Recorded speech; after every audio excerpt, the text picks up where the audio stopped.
શું કામ નહીં માગવું? ભગવાન પાસે નહીં માગે તો કોની પાસે માગશું? એ માગવાનું જરૂર, પણ એ માગવાનું મનમાં રાખવાનું. શું કામ? ભગવાન અંતર્યામી છે. અને અંતર્યામી એને કહેવાય છે કે ભગવાનને ખબર પડી જાય છે કે આને શું જોઈએ છે. એને ખબર પડી જાય છે કે આને શું જોઈએ. સુદામાએ માગ્યું નહીં. અને ભગવાનને છેલ્લા દિવસે કથા આવશે ત્યારે હું તમને વિસ્તારથી કહીશ. છેલ્લા દિવસે ભગવાન માટે પૌવા લઈને ગયા હતા, ભગવાનને આપવા ગયા હતા. પણ ભગવાને સુદામાને એટલું બધું આપી દીધું કે એ સંપત્તિથી દ્વારકા પણ એમ લાગે એવી બધી સુદામાની ત્યાં સંપત્તિ ભગવાને મોકલાવી હતી. એક બીજી વાત, માણસ ગમે એટલો પુરુષાર્થ કરે પણ પ્રભુ કૃપા ન હોય તો માણસના પુરુષાર્થ ક્યારેક ક્યારેક સીધા પડતા નથી. એનો અર્થ એવો નહીં પુરુષાર્થનું મહત્વ નહીં એમ, પણ પ્રભુ કૃપા જો હોય અને પુરુષાર્થ કરીએ, આપણું જીવન દિવ્ય બનાવીએ તો આપણા ઘરમાં, આપણા ધંધામાં અને એની અંદર એક એવો આનંદ આવશે કે જેનો વર્ણન ન થઈ શકે. તો એવો પ્રેમ પ્રગટે અને જીવનમાંથી નફરત, વૈમનસ્ય, ઈર્ષા, રાગ, દ્વેષ આ બધું ઓછું થાય. 7 દિવસ આપણે કથા સાંભળીએ ને તો કમસે કમ આપણા પરિવારમાં, આપણા ઘરની અંદર 5-7 સભ્યો હોય, 2-3 દીકરા હોય કે 2-3 પુત્રવધુ હોય કે ભાઈ હોય, જે હોય તે કુટુંબ, બધા સાથે સંપીને રહીએ. આ કથા અહીંયા પૂરી થાય જ્યારે સાંજના ટાઈમે, ત્યારે જે આરતી પૂજામાં આવે છે એ બધા આરતી પૂજા કરીને અહીંયા વંદન કરીને જાય. પછી બધા વડીલોને કેમ વંદન કરે છે, બધાને વંદન કરવા. એવી રીતે કરવાથી આપણે સ્વર્ગમાં નથી જવું. પછી મૃત્યુ પછી જો જવાય તો અલગ વાત, પણ આપણું ઘર છે ને એ સ્વર્ગ બને. એવું એક ઘર સ્વર્ગ બને. તો આવી રીતે 3જા શ્લોકની અંદર એનું પારાયણ કરીને 10:30 વાગે થોડો વિરામ આપશું. 10 મિનિટનો, 10-12 મિનિટનો સમય છે. તો એમાં એક મંત્રનું પારાયણ કરીએ આપણે. 3જા શ્લોકની અંદર બહુ સુંદર શ્લોક છે. નિગમ કલ્પતરોર ગલિત ફલમ સુખમુખાદમૃત દ્રવ્ય સંયુતમ પિબતમ ભાગવતમ રસમાલયમ મુહુરહો રસિકો ભુવિ ભાવુકા. નિગમ કલ્પતરુ, નિગમ એટલે વેદ, અને વેદનું પાકેલું ફળ તે ભાગવત છે. અને પાકેલું ફળ હોય ને એમાં પણ પાછો જો કોઈ પોપટે ચાંચ મારી હોય, એ ફળ પાકેલું એટલું મીઠું હોય છે, એમાં સુખદેવજી રૂપી પોપટે ચાંચ મારી, એનો રસ દ્રવે છે, એનું આપણે પાન કરીએ છીએ. એટલે આપણે કથામાં આમંત્રણ આપીએ ત્યારે શું કહીએ? કથાનું રસપાન કરવા આવજો. એટલે એ રસપાન છે. તો બહુ સરસ એ રસપાન લખ્યું છે. શ્રીમદ ભાગવત રસપાન શાંતો સાંભળો ભાવે. શ્રીમદ ભાગવત રસપાન સંતો સાંભળો ભાવે. શ્રીમદ ભાગવત રસપાન સંતો સાંભળો ભાવે. શ્રીમદ ભાગવત રસપાન સંતો સાંભળો ભાવે. જપ તપ તીરથ કાશી એ છે ભાગવત નિદાસી. જપ તપ તીરથ કાશી એ છે ભાગવત નિદાસી. અંતે મળશે શ્રી અવિનાશી સંતો સાંભળો ભાવે. અંતે મળશે શ્રી અવિનાશી સંતો સાંભળો ભાવે. શ્રીમદ ભાગવત રસપાન સંતો સાંભળો ભાવે. શ્રીમદ ભાગવત રસપાન સંતો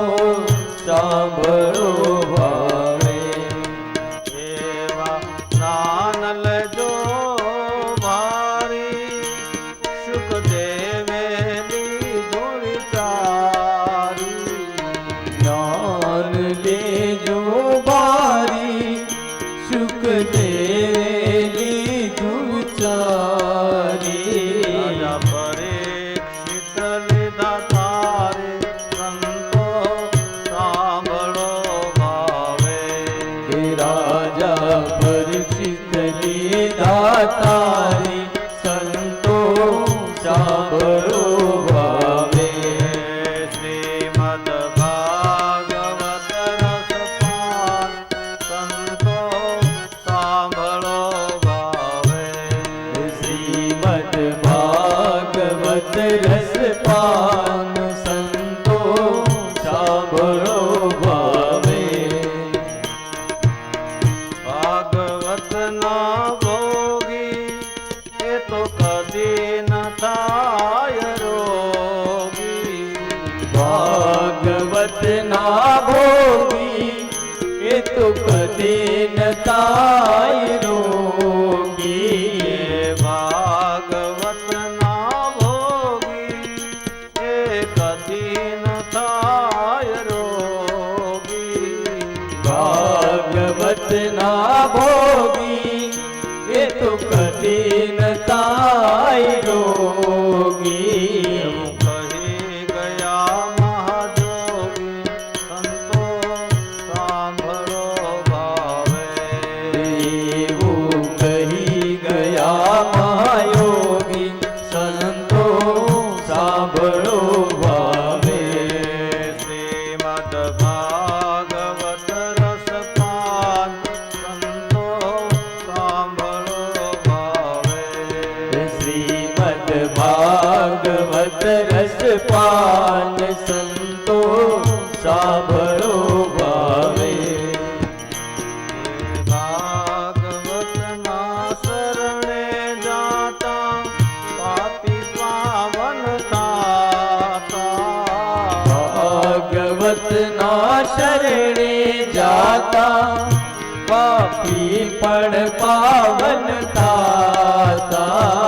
રાજા મિલના પ્રમાણ સંતો સાંભળો ભાવે. જામિલના પ્રમાણ સંતો સાંભળો ભાવે. શ્રીમદ ભાગવત રસપાન સંતો સાંભળો ભાવે. શ્રીમદ ભાગવત રસપાન સંતો સાંભળો ભાવે. સંતો કહે સમજાવી એને તજશો નહીં કોઈ ભાઈ. સંતો કહે સમજાવી એને તજશો નહીં કોઈ ભાઈ. સંતો કહે સમજાવી એને તજશો નહીં કોઈ ભાઈ. સંતો કહે સમજાવી એને તજશો નહીં કોઈ ભાઈ. અવતરવાનો આધાર સંતો સાંભળો ભાવે. ભવ કરવાનો આધાર સંતો સાંભળો ભાવે. શ્રીમદ ભાગવત રસપાન સંતો સાંભળો ભાવે. શ્રીમદ ભાગવત રસપાન સંતો સાંભળો ભાવે.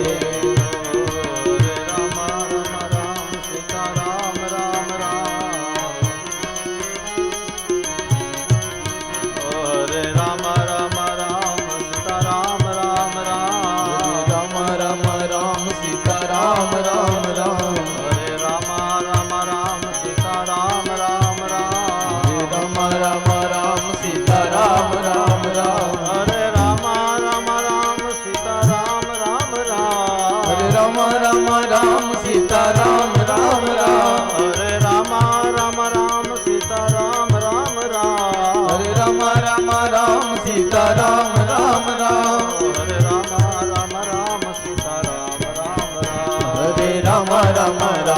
સીતારામ રામ રામ હરે રામ રામ રામ સીતારામ રામ રામ હરે રામ રામ રામ સીતારામ રામ રામ સીતારામ રામ રામ સીતારામ રામ રામ સીતારામ રામ રામ સીતારામ રામ રામ સીતારામ રામ રામ સીતારામ રામ રામ.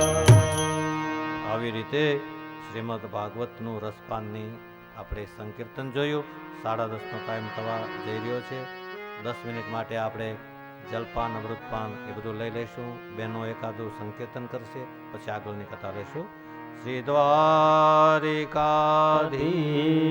કી, શ્યામ સુંદર ભગવાન કી, પવન સુત હનુમાન હનુમાનજી મહારાજ કી, સદગુરુ દેવ કી. ઓમ નમઃ પાર્વતી પતે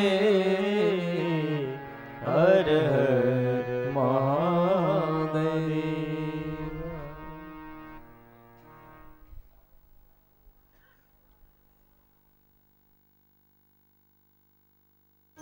સીતારામ કી ચરણારવિંદે મેરો તો આધાર, સીતારામ કી ચરણારવિંદ.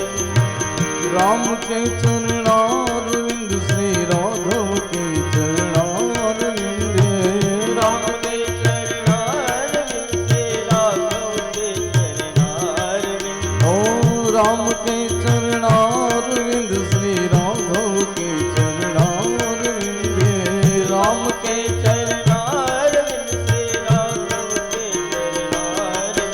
ओ मेरो तो योगदान सीताराम के चरणारविंद मेरो तो यार सीताराम के चरणारविंद.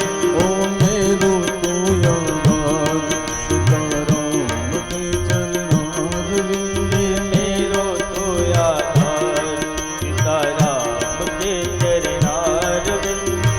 राम के चरणारविंद श्री राघव के चरणारविंद राम के चरणारविंद श्री राघव के चरणारविंद. राम के चरणारविंद श्री राघव के चरणारविंद राम के चरणारविंद श्री राघव के चरणारविंद. ओ राम के चरणारविंद श्रीनाथ के चरणारविंद राम के चरणारविंद श्रीनाथ के चरणारविंद. ओ मेरो तो यादार भोलेनाथ के चरणारविंद मेरो तो यादार भोलेनाथ के चरणारविंद. ओ मेरो तो यादार भोलेनाथ के चरणारविंद मेरो तो यादार भोलेनाथ के चरणारविंद. नाथ के चरणारविंद श्री श्याम के चरणारविंद नाथ के चरणारविंद श्री श्याम के चरणारविंद. ओ नाथ के चरणारविंद श्री श्याम के चरणारविंद नाथ के चरणारविंद श्री श्याम के चरणारविंद. ओ मेरो तो यादार श्याम सुंदर के चरणारविंद मेरो तो यादार श्याम सुंदर के चरणारविंद. ओ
મુખં કરોતિ વાચાલં પંગુલંઘયતે ગિરિં યત્કૃપાતમહં વંદે પરમાનંદં માધવં.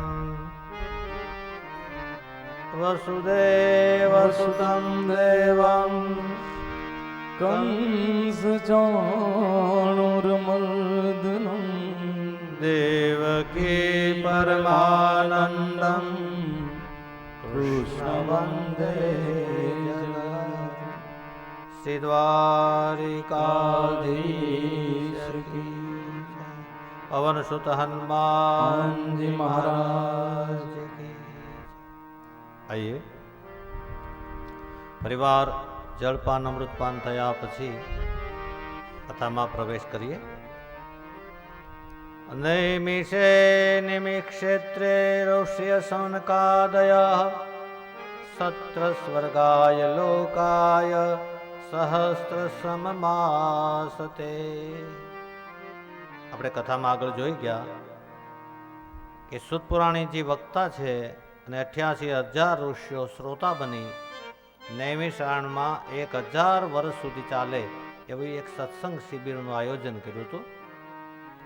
અને એની અંદર શૌનકજી એના મુખ્ય જે હતા એ પ્રશ્ન પૂછતા હતા, હે સુતજી, તમે તો ઇતિહાસ પુરાણ વેદ બધું જાણો છો, તો એટલા માટે થઈ અને જીવનું જે આત્યંતિક કલ્યાણ થાય એવો માર્ગ બતાવો. શું કામ? એમને ખબર હતી કે આગળ કળિયુગ આવશે, કળિયુગની અંદર માણસનું આયુષ ઓછું હશે, મતિમંદ હશે, એમાં સંસારમાં રહીને ભગવાનનું ભજન કરવું બહુ કઠિન હશે. એટલા માટે આપણા માટે થઈ ને એમણે પ્રશ્ન પૂછ્યા છે કે જીવ માત્રનું કલ્યાણ થાય એના માટે અમને કંઈક રસ્તો બતાવો. અને એટલા માટે થઈ અને 6 પ્રશ્ન પૂછ્યા ભાગવતજીની અંદર સૌનક ઋષિઓએ સૂતજીની આગળ. એમાં પહેલો પ્રશ્ન એ હતો, આપણી પાસે અત્યારે ક્યાં નવરાય છે, એટલે આપણે વેદને ભણવા જઈએ, પુરાણોને ભણવા જઈએ, ગીતાઓ વાંચીએ, સાંભળીએ, એટલે બધા શાસ્ત્રનો સાર શું એ અમને કહો. એક પ્રશ્ન એ હતો. બીજું, શ્રેય શું એ કહો. શ્રેય એટલે કલ્યાણ. કલ્યાણ શેમાં થાય? પછી શ્રેયની પ્રાપ્તિ કેમ થાય એ બતાવો. ત્રીજો પ્રશ્ન. ચોથો પ્રશ્ન હતો, ભગવાનના અવતારનું પ્રયોજન શું? ભગવાન શા માટે આવ્યા? રાવણને મારવા માટે રામને ન આવવું પડે, કંસને મારવા માટે કૃષ્ણને ન આવવું પડે. એ તો જ્યાં બેઠા ત્યાંથી સંકલ્પ કરે. સંકલ્પ માત્રથી આ સૃષ્ટિ બને અને ભ્રકુટી લય કરે તો આખી પૃથ્વીનો વિનાશ થઈ જાય. એને પૃથ્વી ઉપર અવતાર લઈને આવવું ન પડે. તો શા માટે આવ્યા? યદા યદા હિ ધર્મસ્ય ગ્લાનિર્ભવતિ ભારત અભ્યુત્થાનમધર્મસ્ય તદાત્માનં સૃજામ્યહં પરિત્રાણાય સાધૂનાં વિનાશાય દુષ્કૃતાં ધર્મ સંસ્થાપનાર્થાય સંભવામિ યુગે યુગે. ભગવાને ગીતામાં એમ કહ્યું છે કે જ્યારે જ્યારે અધર્મ વધે, સંત સાધુ સજ્જન માણસો ભક્તો એ બધાને પીડા થાય, ગાય બ્રાહ્મણ અને પૃથ્વી કંપવા લાગે, ત્યારે ત્યારે હું યુગે યુગે અવતાર લઈ અને અવતાર લઈને આવું છું અને ફરીવાર દુષ્ટોનો વિનાશ કરી અને મારા સાધુ, મારા સંતો, ભક્તો, મને માનનારા હોય એ બધાને દર્શન આપી અને પછી જાઉં. બીજી એક વાત તમને કહી દો, તમે બધા તો આપણા ઘરની જ કથા છે. કૃષ્ણ આવ્યા ને ત્યારે બધાએ ભગવાન કૃષ્ણને કૃષ્ણ ભગવાન છે એમ નહોતું માન્યું. રામ આવ્યા ત્યારે બધાએ ભગવાન રામ છે એવું નહોતું માન્યું. ઘણીવાર આપણા જ ગામમાં, આપણા સમાજમાં કે આપણા ઘરમાં પણ કોઈ દેવી આત્મા હોય તો આપણે એને સમજી શકીએ નહીં. એ ઘણીવાર સમાજમાં સંતોને દુઃખ આપ્યા, ભગવાનને પણ તકલીફો આપી. એ શા માટે? એને સમજી શકાણું નહીં. તો ભગવાન આવવાનું એક કારણ શું છે એ બતાવો. બીજું, ભગવાન કૃષ્ણ સ્વધામ ગયા પછી ધર્મ કોને શરણે રહ્યો? આજથી 5,500 વર્ષની આજુબાજુનો સમય થયો અને દ્વાપર યુગ પૂરો થયો અને કળિયુગ બેઠો. એને 4,32,000 વર્ષનો કળિયુગ છે. એમાંથી 5,000 થી 5,500 વર્ષ હજી ગયા, એટલે કલિયુગ પહેલા ચરણમાં છે. એ વખતે ભગવાન સ્વધામ ગયા અને કલિયુગનું આગમન થયું. તો એ ભગવાન શ્રી કૃષ્ણ સ્વધામ ગયા પછી ધર્મ કોને શરણે રહ્યો? આપણે કોને શરણે જઈએ? આ 6 પ્રશ્ન પૂછ્યા. અને જ્યારે પ્રશ્ન પૂછાણા ને એટલે બહુ જ આનંદ આવ્યો. મહાપુરુષો હોય ને, સંતો હોય, મહાપુરુષો હોય, કોઈ સજ્જન હોય, જ્યાં આપણે જઈએ ને પછી સંસારની લૌકિક વાતો બહુ ન કરવી. એની પાસે આપણે મૂંઝવતો પ્રશ્ન હોય તો પૂછવો, અથવા તો આપણે આધ્યાત્મિક વાતો કરવી. અને સંતો આપણને સાથે આધ્યાત્મિક વાતો કરશે. અને બીજી એક વાત એ છે, આપણે જેની પાસે બેઠીએ, તમે તો ભાગશાળી છો કે આ ભૂમિ ઉપર ઘણા બધા સંતો છે, ઘણા બધા આશ્રમો છે. તમે બધા ભાગશાળી છો. તમારો આ ભૂમિ ઉપર જન્મ થયો એ ભાગશાળી છો. આમાં સંતો મહાપુરુષોનું સાનિધ્ય મળે એ ભાગશાળી કહેવાય. ભગવાન ભાગવતની કથા મળે એ ભાગશાળી કહેવાય. પણ તમે જેની પાસે બેસો અને શાંતિ મળે એને સંત કહેવાય છે. એટલે આપણા એક પદમાં લખ્યું છે, શાંતિ પમાડે એને સંત કહીએ. શાંતિ પમાડે એને સંત કહીએ. શાંતિ પમાડે એને સંત કહીએ. શાંતિ પમાડે એને સંત કહીએ. દાસના દાસ થઈ રહીએ. એના દાસના દાસ થઈને રહીએ. દાસના દાસ થઈને રહીએ. એના દાસના દાસ થઈને રહીએ. શાંતિ પમાડે એને સંત કહીએ. શાંતિ પમાડે એને સંત કહીએ.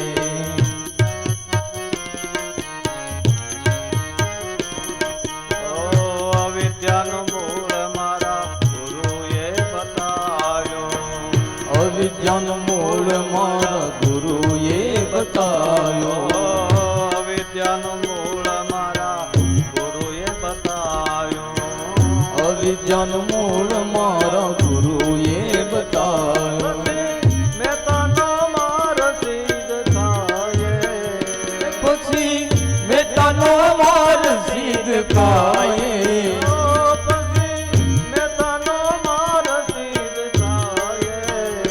પછી મેતાનો માર સિદ્ધ કાયે. શાંતિ પમાડે એને સંત કહીએ. શાંતિ પમાડે એને સંત કહીએ. શાંતિ પમાડે એને સંત કહીએ. શાંતિ પમાડે એને સંત કહીએ. દાસના દાસ થઈ રહીએ. એના દાસના દાસ થઈને રહીએ. શાંતિ પમાડે ને સંત કહીએ. શાંતિ પમાડે એને સંત કહીએ. શાંતિ પમાડે એને સંત કહીએ. શાંતિ પમાડે એને સંત કહીએ. આ એનું લક્ષણ છે. સાધુ સંત મહાપુરુષ એની પાસે બેસવાથી આપણને શાંતિ મળે. બીજી એક વાત આપને કહી દઉં કે અંધશ્રદ્ધા, શ્રદ્ધા અને અશ્રદ્ધા એ ત્રણે બાજુમાં રહે છે. એટલે તમે જેને ન ઓળખતા હોય, તમારે બહુ પરિચય ન હોય, એવી વ્યક્તિમાં જલ્દી શ્રદ્ધા ન મૂકવી. ઘણી વખત ધર્મને નામે અધર્મ બહુ થતો હોય. અને બહેનોએ તો ખાસ, હું તમને ઉપદેશ નથી આપતો, પણ બહેનો વધારે પડતા ઘરે હોય, પુરુષ વધારે પડતા કાંઈ કામ ધંધે ગયા હોય, ત્યારે કોઈ બ્રાહ્મણનો વેશ લઈને વ્યક્તિ આવે, કોઈ સાધુનો વેશ લઈને આવે અને ક્યારેક અંધશ્રદ્ધાઓમાં આપણને ભરમાવી ન દે, એનું બહુ ધ્યાન રાખવું. આ ધર્મ આપણને કથામાંથી શીખવા મળે છે. સાચી વસ્તુ હશે, સાચો વ્યક્તિ હશે, એ એક તો ઓછો આવશે, પહેલી વાત તો એ, અને આવશે તો વધારે સમય રોકાશે નહીં, અને એ આપણને ખબર જ પડી જાય. તો શાંતિ પમાડે એને સંત કહીએ. એટલે પોતાના ગુરુજી યાદ આવ્યા અને એમને ગુરુની વંદના કરી. બીજી એક વાત આપને, આપ સૌને તો ગુરુ હશે જ, પણ નહીંતર કોઈ પણ વ્યક્તિને ગુરુ સ્થાન ઉપર રાખવા. ગુરુ એટલે જે વજનદાર ને એક દિશા આપે, એક મોડ આપે, એને ગુરુ કહેવાય. ગુરુ હોવા જોઈએ. અને જ્યાં સુધી ગુરુ ન હોય ત્યાં સુધી કોઈ વંદનીય સંત હોય એના ફોટાને ગુરુ માનીને ચાલવું, હનુમાનજીને ગુરુ માનીને ચાલવું, શિવજીને ગુરુ માનવા, દત્તાત્રેય ભગવાનને ગુરુ માનવા, આમાંથી કોઈ પણને ગુરુ માની જ્યાં સુધી સાચા ગુરુ ન મળે ત્યાં સુધી એને ગુરુ માનીને ચાલવું. પણ ગુરુ તત્વ આપણા જીવનમાં હોવું જોઈએ. હું તમને એક વાત કરી દઉં કે રાવણની પાસે શું ખામી હતી? 10 મસ્તક એણે પોતાની કમળ પૂજા કરી શિવજી ઉપર ચડાવ્યા હતા. આવો બળવાન, અને વેદોને જેને સ્વર આપ્યો હતો, અને જ્યારે હાલે ત્યારે આખી પૃથ્વી ડગમગવા લાગતી, અને દેવતાઓ રાવણને જોઈ જાય તો ગુફાઓમાં સંતાઈ જતા હતા. ભગવાન શિવજીનો કૈલાસ જેણે હલાવ્યો હતો, આવો મહાન રાવણ, તો એનું પતન કેમ થયું? એની પાસે વેદનું જ્ઞાન હતું, તો પતન કેમ થયું? એનું મૂળ કારણ એ હતું કે રાવણની ઉપર કોઈ ગુરુ નહોતા. કોઈ શાસ્ત્રમાં તમને નહીં મળે કે રાવણને કોઈ ગુરુ હતા. અને રાવણે કોઈનું માન્યું નહોતું. જ્યારે માણસ શાસ્ત્રોનું, સંતનું, ગુરુનું, માતા પિતાનું, કે આપણા કોઈ સજ્જન હોય, કુટુંબી હોય, એનું કયું જ્યારે ન માને ત્યારે વ્યક્તિનું પતન થાય છે. આપણા નજીકના કોઈ માતા પિતા હોય, કાંઈ આપણા વડીલ હોય, આપણે કાંઈ સારા બે વાત કહેતા હોય તો એને વાતને માનવી જોઈએ, તો જલ્દી પતન નહીં થાય, માણસને નુકસાની નહીં થાય. તો ગુરુ વંદના કરી. યસ્વાનુભાવ અખિલમ શ્રુતિસારમેકમ અધ્યાત્મદીપમતિથિ તીર્ષતામ તમોધમ સંસારિણા કરુણયા પુરાણ ગુહ્યમ તમ વ્યાસ સુનો મુપયામિ ગુરુ મુનિના. જેના જન્મો જન્મના અંધકારને દૂર કરે. જન્મ આપણે બહુ જન્મો લીધા. શંકરાચાર્ય મહારાજે કીધું છે, પુનરપી જન્મમ પુનરપી મરણમ પુનરપી જનની જઠરે શયનમ. જન્મ થાય, બાલ્યાવસ્થા, યુવાવસ્થા, વૃદ્ધાવસ્થા, મૃત્યુ, પાછો જન્મ. એક સંતો એવું લખે છે કે જેટલું સમુદ્રમાં જળ છે એટલે માતાઓનું દૂધ જીવે પીધું હોય છે, એટલા બધા જન્મો થઈ ગયા હોય છે. અને એ ઘટમાળા ચાલ્યા જ કરે છે. એમાં એક અવસર મળે છે કે એમાં માનવ શરીર મળે, અને માનવ શરીર મળ્યા પછી આ બંધનમાંથી મુક્ત થવા માટેનો રસ્તો જો જીવ ગોતે તો માનવ જીવનમાં મુક્ત થવાય. પછી કોઈ યોની એવી નથી એમાં માણસથી મુક્ત થવાય, કારણ કે જીવ ઘણી યોનીમાં એના કર્મો પ્રમાણે એને ભોગવવી પડતી હોય. એમાં મનુષ્યનું જન્મ મળ્યું તો અધ્યાત્મ નામનો દીવડો જેણે પેટાવ્યો એવા શ્રી સુખદેવજી મહારાજને વંદના કરી. બોલે સુખદેવજી મહારાજ કી જય. પછી નારાયણમ નમસ્કૃત્યમ નરમ ચૈવમ નરોત્તમમ દેવીમ સરસ્વતીમ વ્યાસમ તતો જયમુદીરયેત. નરનારાયણ ભગવાનને વંદન, માં સરસ્વતીને વંદન. સરસ્વતીની કૃપા વગર બોલી શકાય નહીં. સરસ્વતીની કૃપા વગર આપણે ગમે એટલું શ્રવણ કરીએ ને તો સમજાય નહીં. આપણા ઉપર સરસ્વતી માં કૃપા કરે ને ત્યારે આપણે કથા સાંભળીએ તો પણ કાંઈક સમજાય, તો એની કૃપા માનવી. તો સરસ્વતીને વંદન કર્યા અને વ્યાસ ભગવાનને વંદન કરી નમઃ શબ્દ સાથે, જય શબ્દ સાથે ભાગવતજીની શરૂઆત કરી. અને સૂતજી કહેવા લાગ્યા કે મોટામાં મોટો ધર્મ એ છે કે જેના આચરણથી માણસને પ્રભુમાં પ્રેમ જાગે. કોઈ આપણને પૂછે કે ભાઈ તમારો ધર્મ કયો, તો આપણે સનાતન કહીએ. પછી જે ધર્મ સંપ્રદાય પાળતા હોય તે કહીએ, પણ આપણો ધર્મ સનાતન તો છે જ.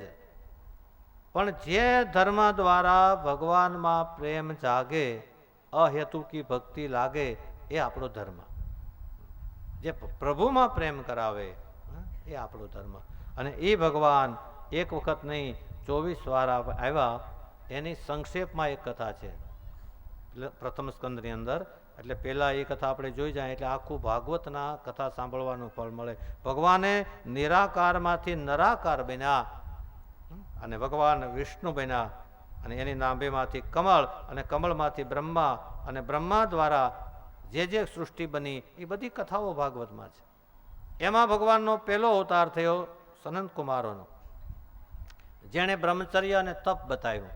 બ્રહ્માના 4 પુત્રો હતા, સનત, સનંદન, સનાતન અને સનત કુમાર. એ ભગવાનનો અવતાર. એ પછી ભગવાનનો અવતાર થયો જ્યારે પૃથ્વી જળમાં હતી, અને એ વખતે મનુ મહારાજ અને શત્રુપાજીને બ્રહ્માજી આજ્ઞા કરે એ વખતે પૃથ્વીને લેવા માટે ભગવાન વારાહ બનીને આવ્યા. એ ભગવાનનો વરાહ અવતાર થયો. અમારે ત્યાં એરિયામાં જાફરાબાદ છે ને, જાફરાબાદની બાજુમાં એક દરિયા કિનારે વારાહ સ્વરૂપ ગામ છે, અને વરાહ ભગવાનનું ત્યાં મંદિર છે. ક્યારેક એ બાજુ આવવાનું થાય ત્યારે વરાહ ભગવાનના, બીજું ક્યાંય મંદિર નથી વરાહ ભગવાનનું. ત્યાં સમુદ્ર એના ત્યાં કંપની આવી, સિમેન્ટ કંપની, પછી એ જગ્યાનો વિકાસ થયો છે. અત્યારે બહુ સુંદર જગ્યા બની છે. તો એ વરાહ ભગવાનનો અવતાર થયો. પછી ત્રીજો અવતાર ભગવાનનો નારદ, સતત ઘૂમ્યા કરે અને નારાયણ નારાયણ નારાયણ બોલતા બોલતા બધાને સત્સંગ કરાવે. આપણે કોઈને ઘરે બેસવા જઈએ ને તો થોડી આપણી કામની વાત હોય એ કરી લેવાની, થોડી કુટુંબિક ચર્ચા હોય એ કરી લેવાની, જરૂરી જેટલું કામ હોય પતાવી લેવાનું. પછી બે ભગવાનની વાતો કેવી અથવા સાંભળવી. સતત સંસારનું ચિંતન કરવાથી આપણી માનસિકતા છે ને એ અશાંત બને છે. વચ્ચે વચ્ચે થોડોક સત્સંગ કરી લઈએ એટલે મન શાંત બને. તો ભગવાનનો નારદ અવતાર. એ પછી ભગવાનનો નરનારાયણ અવતાર, જેણે તપસ્યા કરી બદ્રી વિશાલમાં. એ પછી ભગવાનનો કરદમ ઋષિ અને દેવહૂતિ માને ત્યાં કપિલ નારાયણ ભગવાનનું પ્રાગટ્ય થયું. આ બધી કથા આગળ આવશે, આ સંક્ષેપમાં પહેલાં કહી છે. અને એણે પોતાના મા દેવહૂતિને સાંખ્ય શાસ્ત્રનું જ્ઞાન આપ્યું, એ કપિલ ભગવાનનો અવતાર. એ પછી અત્રિ ઋષિ અને અનસુયાજીને ત્યાં ભગવાન દત્ત ભગવાન પધાર્યા. દત્ત, દુર્વાસા અને ચંદ્રમા, એમાં દત્ત ભગવાનનો અવતાર, જે ગિરનાર ઉપર અત્યારે દત્તાત્રેય ભગવાન બિરાજે છે, એ દત્ત ભગવાનનો અવતાર. એ પછી ઋષિ અને આકૃતિને ત્યાં યજ્ઞનારાયણ ભગવાન પ્રગટ થયા. જગતને યજ્ઞ શું છે એ બતાવ્યું. પછી નાભી રાજા અને મેરુદેવીને ત્યાં ઋષભદેવ ભગવાનનું પ્રાગટ થયું. અને ઋષભદેવ ભગવાને જૈન ધર્મ, જે અત્યારે જૈન ધર્મ ચાલે છે, એ ઋષભદેવ ભગવાન દ્વારા પ્રગટ થયો. એ પછી રાજાનો ધર્મ બતાવવા માટે પૃથુ મહારાજનો જન્મ થયો. આપણી ખેતી છે ને ડેવલપ ત્યારથી થઈ, એની કથા આગળ આવશે. એ પૃથુ ભગવાન. પછી એક વખત પૃથ્વી પ્રલય થવાનો હતો, એવે સમયે મનુ મહારાજ માટે થઈ અને મત્સ્ય અવતાર લઈને ભગવાન આવ્યા હતા. એ ભગવાનનો મત્સ્ય અવતાર થયો. અને એના શિંગડાએ નાવને બાંધી દીધી હતી. અને મનુ મહારાજ એમાં ઘણા સમય સુધી પૃથ્વી ઉપર જળબંકાર થઈ ગયું હતું, પ્રલય થયો હતો, ત્યારે ઔષધિ, અન્ન, વેદ, ઋષિ આ બધું આ રાખી અને એમણે ઘણા સમય સુધી જળ વિહાર કર્યો હતો. એ ભગવાનનો મત્સ્યનારાયણ અવતાર થયો. હું આપને એક નાની વાત, વધારે વાત એવી હું નથી કરતો, પણ આપણે જે અન્ન ખાઈએ છીએ, બાજરો, જુવાર, ઘઉં, મગ, મઠ, અડદ, આદિ ઘણા બધા અન્ન છે. આ બધા અન્નના બીજ ક્યાંથી આવ્યા? કોણે સંઘરી રાખ્યા? અમુક વનસ્પતિની અંદર અમુક ફળ કેમ થાય? એટલી બધી ઔષધિ, તો બધી દવા માટે થઈને ઔષધિઓ વાપરવામાં આવે, એ બધી ઔષધિઓની અંદર આવા ગુણો કોણે મોકલ્યા? આ બધી વસ્તુનો જો તમે વિચાર કરો તો ભગવાનમાં પ્રેમ થાય થાય થાય ને થાય જ. આજે આ સૂર્ય ભગવાન છે, અત્યારનું વિજ્ઞાન એમ કહે છે કે અમુક લાખ કરોડ વર્ષ વીતી જાય છે, પછી ધીમે ધીમે ધીમે ધીમે સૂર્ય નબળો પડી જશે, એની ગરમી ઓછી થઈ જશે, અને સૂરજ મંદ પડશે, પછી પૃથ્વી વિનાશ તરફ જશે. એવું વિજ્ઞાનીનું માનવું છે. અને આપણા ઋષિમુનિઓએ પણ કહ્યું છે કે અમુક કલ્પ સુધી પૃથ્વી રહે, આ ગોળા પણ અંતરિક્ષમાં ફરે છે, આ બધા ગ્રહો પણ અંતરિક્ષમાં ફરે છે. એને ફેરવે છે કોણ? બધા વ્યવસ્થિત રીતે ફરી રહ્યા છે. આ બધાનું સંચાલન કરનારું એક જ તત્વ છે, અને એને આપણે ભગવાન કહીએ છીએ, એને પરમાત્મા કહીએ, એને બ્રહ્મ કહીએ, એને આત્મા કહીએ, એને નારાયણ કહીએ. આ બધા એના નામ છે. પછી ભગવાનનો 11, 12 અને 13 3 અવતારો થયા સમુદ્ર મંથન વખતે. એ બધી કથા આગળ આવશે. અને એમાં દેવતા અને દાનવોએ મળીને સમુદ્ર મંથન કરતા હતા. અને જ્યારે એ મંદરાચલ પર્વત આમ ડૂબવા લાગ્યો ત્યારે ભગવાને કાચબો બનીને પોતાની પીઠ ઉપર મંદરાચલને રાખ્યો, એ કુર્મ અવતાર. પછી અમૃત કુંભ લઈને પધાર્યા એ ધન્વંતરી ભગવાન. અને દેવતાઓ અને દાનવો વચ્ચે અમૃતની વહેંચણીમાં ઝઘડો થયો, એના માટે મોહની સ્વરૂપ ધારણ કર્યું. આ 3 અવતારો ભગવાનના થયા. પછી પ્રહલાદને માટે સ્તંભમાંથી પ્રગટ થયા તે ભગવાનનો નૃસિંહ અવતાર. અને 15મો વામન અવતાર. ભગવાન વામન બની અને બલિરાજા પાસે માગવા ગયા હતા એ વામન અવતાર. એ પછી 16મો અવતાર પરશુરામજીનો થયો. એ વખતે ક્ષત્રિયો જે રાજાઓ હતા પોતાના ધર્મ ભૂલી ગયા હતા, એને શાસ્ત્રોથી સમજાવી શક્યા નહીં, એટલા માટે શસ્ત્ર દ્વારા પરશુરામજીએ એમને તાડન કર્યું, તે પરશુરામ અવતાર. એ પછી 17મો અવતાર વ્યાસ ભગવાનનો થયો. વ્યાસ ભગવાનને વિચાર થયો કે આગળ કલિયુગ આવશે, બધા વેદને સમજી નહીં શકે, એટલે વેદનો વિસ્તાર કરી ઉપનિષદોની રચના કરી, પુરાણોની રચના કરી, અને આપણા સુધી જે અત્યારે આપણે કાંઈ સાંભળીએ ને એ બધું વેદવ્યાસ ભગવાનનું લખેલું છે. એ વેદવ્યાસ ભગવાનનો અવતાર. એ પછી 18મો અવતાર થયો ભગવાન રામ, મર્યાદા પુરુષોત્તમ. મર્યાદા શું કહેવાય એ બતાવવા માટે મર્યાદા પુરુષોત્તમ આવ્યા. 19 અને 20મા અવતાર થયા બળભદ્ર અને ભગવાન શ્રી કૃષ્ણ, જેની 10મા સ્કંદની અંદર કથા આવશે. 21મો અવતાર થયો બુદ્ધનો, જે નિરીશ્વરવાદી હતા, છતાં આપણા દેશમાં એને ભગવાનનું સ્થાન આપવામાં આવ્યું, અને તે બુદ્ધ અવતાર. અને હવે 22મો અવતાર કલ્કી થવાનો છે. સંભવ નામના ગામની અંદર વિષ્ણુ યશા બ્રાહ્મણને ઘરે નકલંક ભગવાન અવતરશે અને પૃથ્વીની ઉપર એ ફરશે, અધર્મનો નાશ કરી અને ધર્મનું સ્થાપન કરશે. એ અવતાર હજી બાકી છે, એ થવાનો છે. તો 22 થયા. પછી હયગ્રીવ અને હંસ નામના પણ 2 અવતાર થયા. નિરાકાર ને સાકાર એ પણ ભગવાનના 2 અવતાર ગણાય છે. મધુવનમાં નારદજીને, મધુવનમાં ધ્રુવને ભગવાન મળ્યા, એ પણ એક ભગવાનનો અવતાર ગણાય છે. ગજેન્દ્રના ઉદ્ધાર માટે ભગવાન ગરુડ ઉપર ચડીને આવ્યા, એ પણ ભગવાનનો અવતાર છે. આમ ભગવાનના અનેક અવતારો થયા. આ 24 અવતારોની કથા મેં આપને એક ટૂંકમાં કહેવામાં આવી. આ 24 અવતારની કથા ભાગવતજીમાં આપણે વિસ્તારથી 7 દિવસમાં જોઈશું. આવી રીતે 24 ભગવાનની અવતારની કથા જે ભાગવતમાં રચના કરી છે. ઇદમ ભાગવતમ નામ પુરાણ બ્રહ્મ સંહિતમ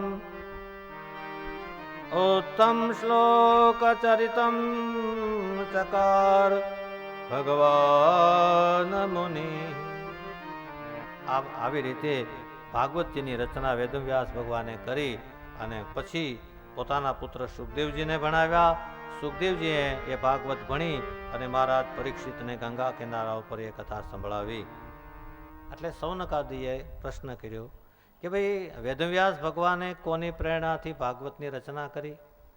વળી સુખદેવજી મહારાજ તો અપેતકૃત્ય હતા, પિતાના ઘરનો ત્યાગ કર્યો હતો, તો બેસીને કથા કેવી રીતે ભણ્યા?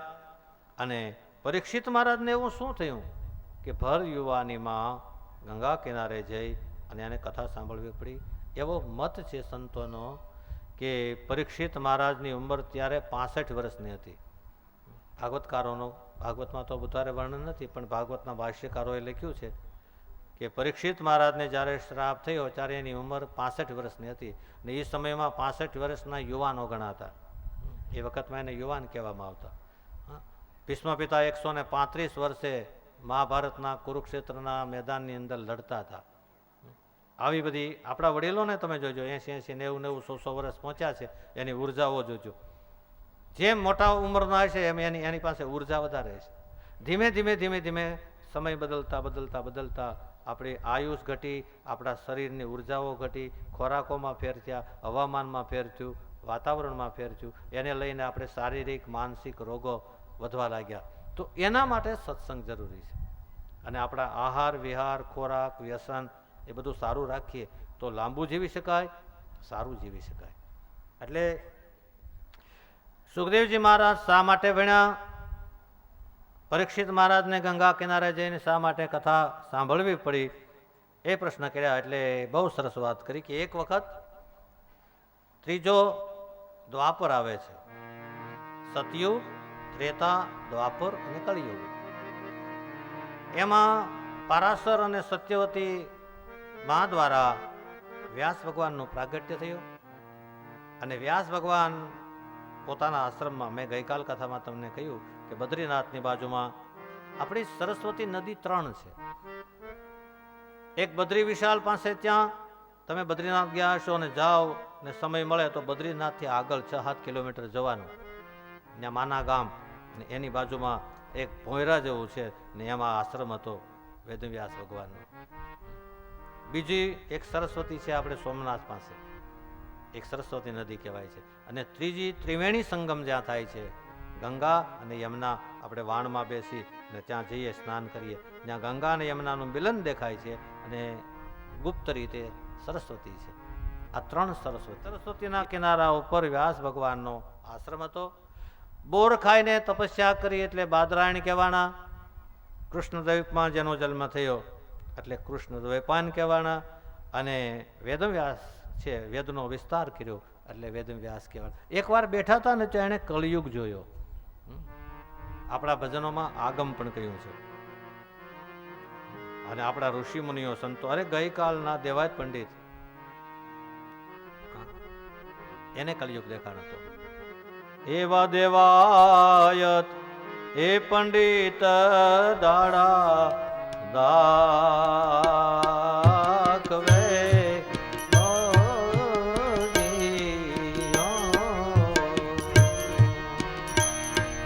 એવા દેવાયત એ પંડિત દાડા દાખવે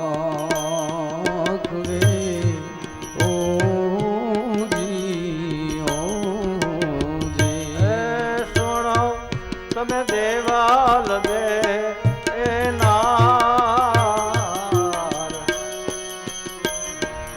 એવા આપણા એ ગુરુએ આગમ વાક્યા.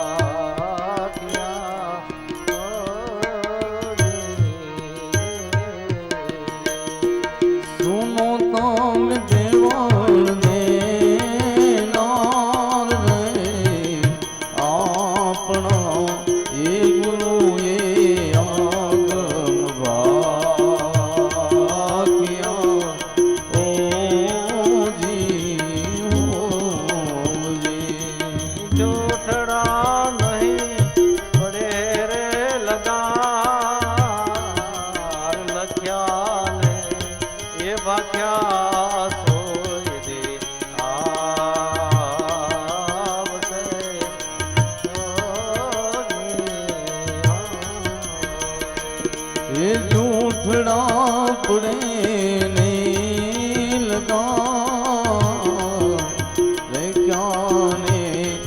વાક્યો રે સોઈ દિનિયા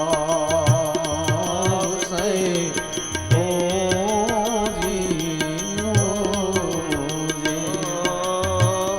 એવા ધરતી ને માથે માર હાલ છે.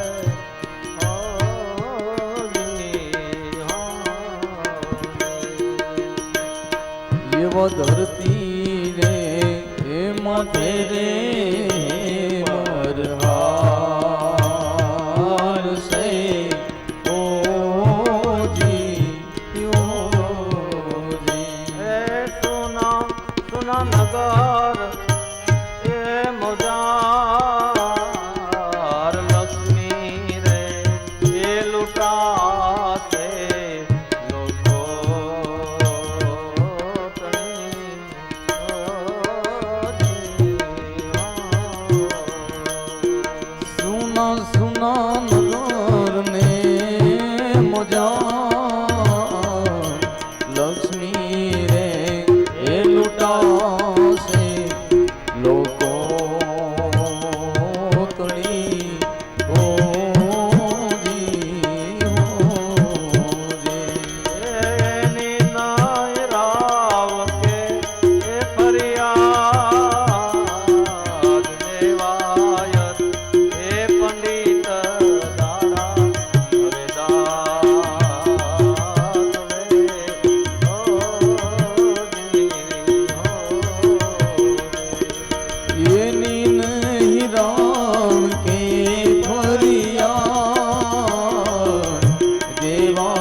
દેવાયત પંડિતને પણ જો દેખાણું હોય, એ તો હમણાંની વાત છે, તો વેદવ્યાસ ભગવાનને દેખાણું કે કળિયુગ આવશે ત્યારે માણસને અલ્પ આયુષ હશે, બહુ ઓછી આયુષ, એમાં બહુ જ કામ હશે, એની પાસે સમય નહીં હોય, એ વેદનો અધ્યયન નહીં કરી શકે, એટલા માટે થઈ વેદના વિસ્તાર કરી, 4 શિષ્યોને ભણાવ્યા, 17 પુરાણોની રચના કરી, આ બધું કર્યું, પણ એને શાંતિ ન મળી. જ્યારે શાંતિ ન મળી,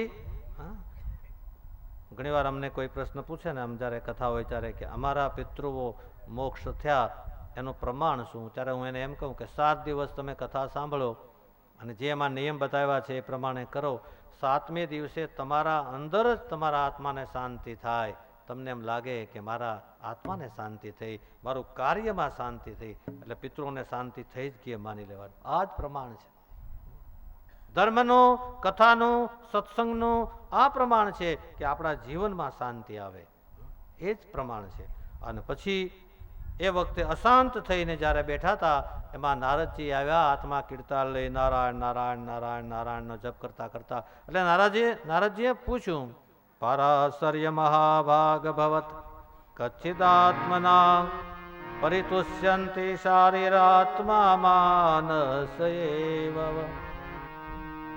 વેદવ્યાસજી, આપ કુશળ તો છો ને શરીરથી, આત્માથી, મનથી,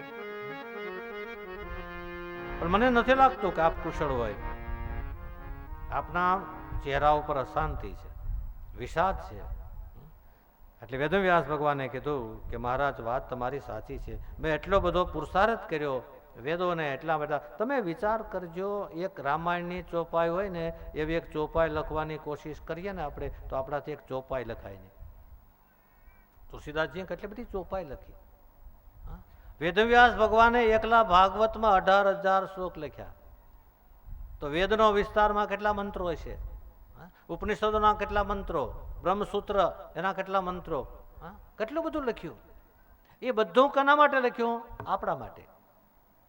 એના પોતા માટે કાંઈ નહોતું, આપણા માટે લખ્યું છે.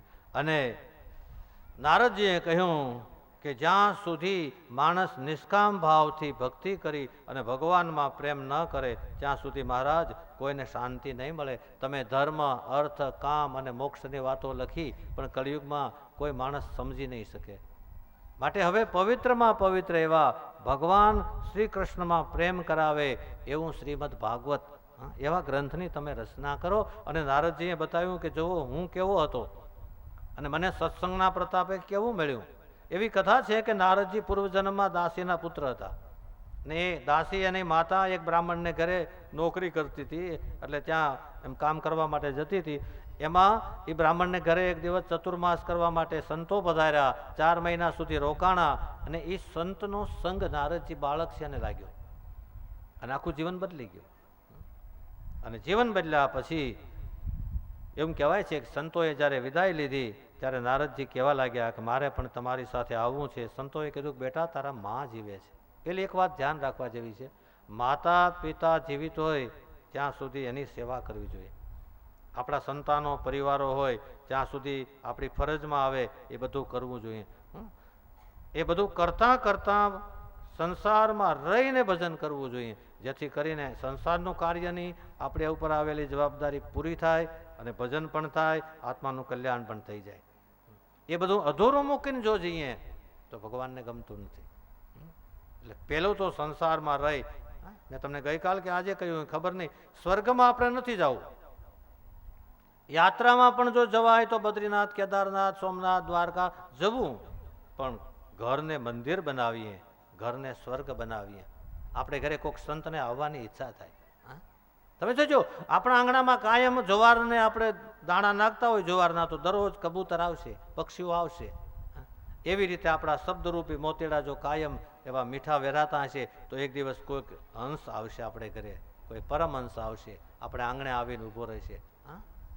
આપણા જીવન એવા બને જેથી કરીને કોઈ મહાપુરુષને, કોઈ સંતને આપણા ઘરે આવવાની ઈચ્છા થાય. તો નારદજીને કીધું બેટા, તારા બા જીવે છે, હજી તારાથી સાધુ ન થવાય, માટે તો એક કામ કર, હું તને એક મંત્ર આપું છું. એટલા માટે થઈ અને એક મંત્ર આપ્યો, ઓમ નમો ભગવતે તુભ્યમ વાસુદેવાય ધીમહિ પ્રદ્યુમન્નાય નિરુદ્ધાય નમઃ શંકર્ષણાય ચ. આ મંત્રનો જપ કરજે. આપણે કોઈ એકાદો મંત્ર આવડતો હોય ને તો રોજ જપ કરવો. એમ ન થાય તો તમને જે ભગવાનનું નામ યાદ આવે, ઓમ નમો ભગવતે વાસુદેવાય, ઓમ નમઃ શિવાય, અથવા તો હરે રામ રામ રામ હરે હરે, હરે કૃષ્ણ કૃષ્ણ કૃષ્ણ હરે હરે, અથવા તમે જે ભગવાનને માનતા હોય એનું જપ કરવો. થોડો ઘણો જપ કરવો. કલિયુગમાં નામનો મહિમા બહુ છે ને જપ કરતા કરતા અંતઃકરણ શુદ્ધ થઈ જશે ને ત્યારે ઓટોમેટિક અંદરથી શાંતિ ઊભી થાય. શાંતિ બહાર નથી, અંદર છે, પણ અંતઃકરણમાં રહેલો ઉકળાટ આપણને શાંતિનો અનુભવ થવા દેતો નથી. અને પછી નારદજી કહેવા લાગ્યા કે એ પછી થોડોક સમય થયો એટલે મારા બા જ્યાં દાસી હતા એ ગાય દોવા માટે ગૌશાળામાં જતા હતા, એમાં સર્પદંશ થયો, મારી માતાનું મૃત્યુ થયો. નારદજીએ લખ્યું છે કે મને હર્ષ પણ ન થયો, મને શોક પણ ન થયો. આ એક સ્થિતિ છે જ્યારે માણસ સંન્યાસી થઈ જાય છે. પછી પેન્ટ બુશર્ટમાં હોય તો હાલે, ધોતી કપડામાં હોય તો હાલે, પણ આ વસ્તુ જ્યારે ભીતરથી થાય, નારદજીને એવું થયું. પછી નારદજીએ પોતાના માતાની ઉત્તર ક્રિયાઓ કરી અને વન તરફ પ્રયાણ કર્યું. ધીમે ધીમે ચાલતા જંગલમાં પહોંચ્યા. એક ઝાડની નીચે બેસી સરોવરમાં સ્નાન કરી ભગવાનનું ધ્યાન કરવા બેઠા. ધ્યાન લાગી ગયું અને ધ્યાનમાં ભગવાનના દર્શન થયા, પણ એક ઝાંખી થઈ અને સ્વરૂપ જતું રહ્યું. નારદજી જાગી ગયા અને ખૂબ રડવા લાગ્યા. ત્યારે આકાશવાણી થઈ કે બેટા, હજી તારે એક જન્મ લેવો પડશે. શું કામ? કે હજી તારી પાસે સૂક્ષ્મ વાસના રહી ગઈ છે. જે મોટી વાસના હોય તો છોડી દીધી, સ્થૂળ વાસના, પણ સૂક્ષ્મ રહી ગઈ છે. એટલા માટે થઈ એક જન્મ લેવો પડશે. અને પછી નારદજી એમ કહે છે કે જ્યારે પ્રલય થયો ત્યારે બધા જ પોતપોતાના જીવાત્માઓ ભગવાનને મળવા માટે જતા હતા. એમાં હું પણ મારો જીવાત્મા બ્રહ્માની અંદર ગયો. એક કલ્પની રાત્રિ પૂરી થઈ અને બ્રહ્માએ પાછી સૃષ્ટિ સર્જન કરી. ત્યારે બ્રહ્માના માનસ પુત્ર તરીકે હું પ્રગટ થયો. મારું નામ નારદ પીણ્યું. મને હાથમાં વીણા દેવતાઓએ આપી. હું કાયમ વીણા વગાડું છું, નારાયણ નારાયણ કરું છું. મારી ગતિ ક્યાંય અટકતી નથી. હું પૃથ્વીમાં જાઉં, અસુરલોકમાં જાઉં, દેવલોકમાં જાઉં, બધાનો પૂજની છું. એની પાછળનું કારણ એ છે કે મેં ભગવાનનું ભજન કર્યું, સત્સંગ કર્યો, મને એક સંતનો સંગ મળ્યો, એટલે મારું જીવન. તો આના ઉપરથી શું થાય કે માનવ જીવનમાં એક સત્સંગ આવે અને ભજન આવે તો જીવન દિવ્ય બની જાય. અને એ પછી નારદજીએ ચતુર્શ્લોકી ભાગવત જે પોતાના પિતા તરફથી મળ્યું હતું, બ્રહ્મા તરફથી, એ ભગવાન વેદવ્યાસજીને આપ્યું અને વેદવ્યાસ ભગવાન ભાગવતજીની રચના કરે છે. આવો આપણે હરિસ્મરણ 1 મિનિટ માટે કરી લઈએ.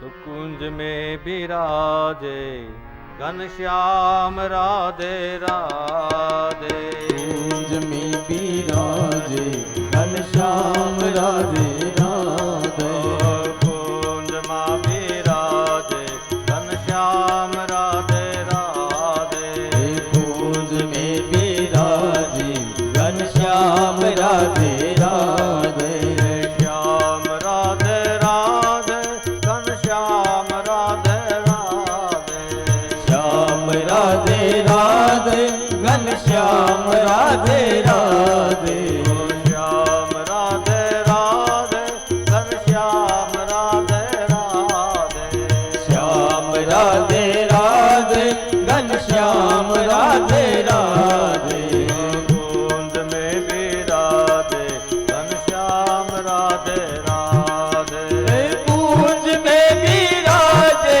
घनश्याम राधे राधे, कुंज में विराजे घनश्याम राधे राधे, कुंज में विराजे घनश्याम राधे राधे, श्याम राधे राधे घनश्याम राधे राधे, श्याम राधे राधे घनश्याम राधे राधे, श्याम राधे राधे घनश्याम राधे राधे, श्याम राधे राधे घनश्याम राधे राधे, कुंज में विराजे घनश्याम राधे राधे, कुंज में विराजे घनश्याम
રામ રામ રામ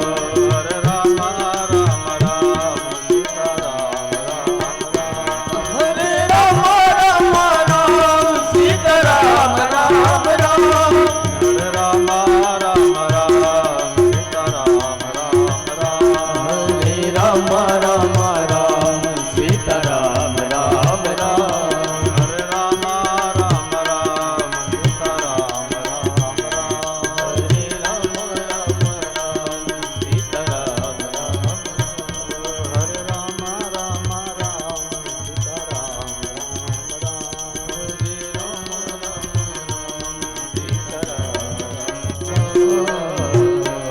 શ્રી રામચંદ્ર ભગવાન પવન સુત હનુમાન જી મહારાજ સદગુરુ આવી રીતે